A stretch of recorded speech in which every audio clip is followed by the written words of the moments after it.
tunaishia upande wa pili. Mfano Mtume Muhammad. Baada mfano Mtume Muhammad. Atakuwepo. Karibuni sana Morogoro. Morogoro ndio mkoa ambao unaongoza kwa uzalishaji wa chakula.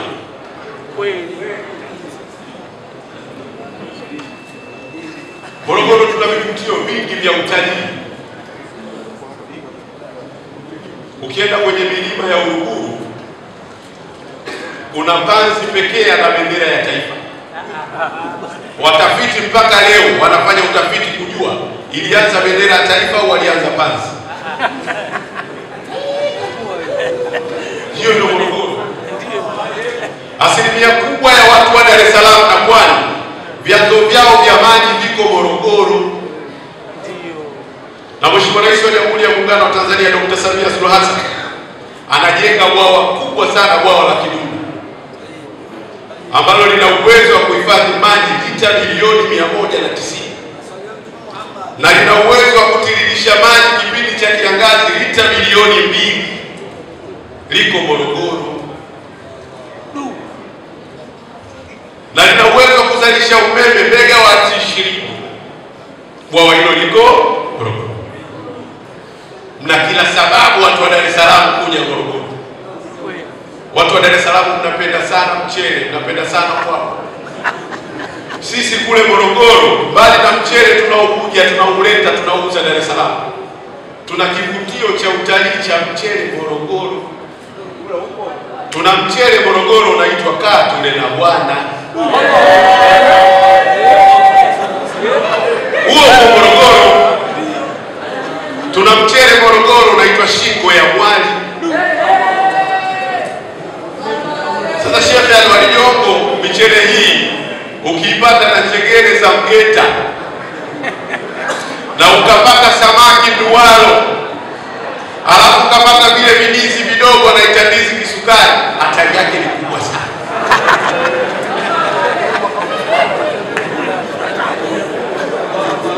Pamoja na habara hii ya Maulidi, lakini karibuni Morogoro.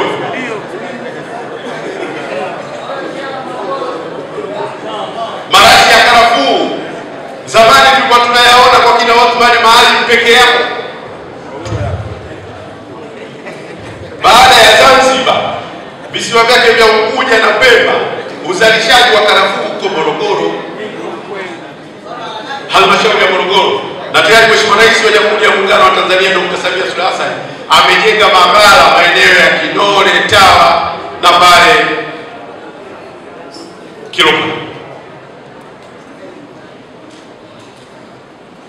Mheshimiwa Rais wa Jamhuri ya Muungano wa Tanzania kwa kumpa thamani mkulima wa nchi hii na Morogoro, anajenga barabara kwa kiwango cha lami kutoka Bigwa kwenda Kisaki.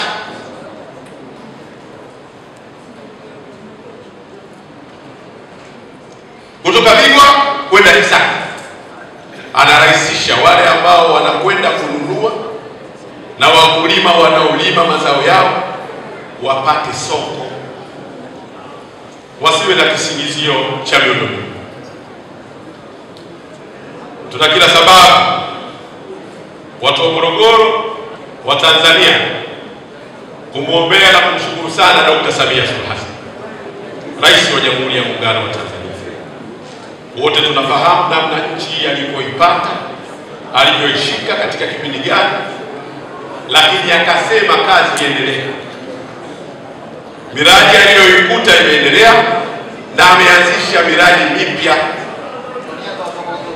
Leo watu wa Morogoro hamtuoni Dar es Salaam kwenye matibabu, kwa sababu hospitali yetu ya rufaa Dr. Samia Suluhu Hassan ameiboresha kwa asilimia kubwa sana. Tunasafisha mpaka figo Morogoro. Tatizo ni kubwa kweli, ndio tuje Muhimbili, lakini wilaya Morogoro ina halmashauri mbili, kila halmashauri ina hospitali ya wilaya na ina x-ray za kisasa. Huyo ndio Dr. Samia Suluhu, ndio tumepewa na Mwenyezi Mungu. Pokeeni salamu za mkuu wa mkoa wa Morogoro, Mheshimiwa Daktari Kigoma Malima. na wakuu wa wilaya wote wa mkoa wa Morogoro walitamani wawepo, lakini leo kuna jambo adhimu pale Morogoro. Hospitali ya Rufaa inatimiza miaka 80.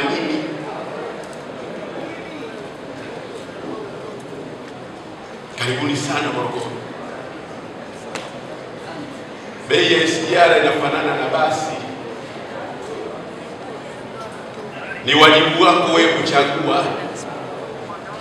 Kupanga ni kuchagua. Ndio maana watu wa Morogoro wamekuja leo, wanaondoka leo. Ndio Morogoro.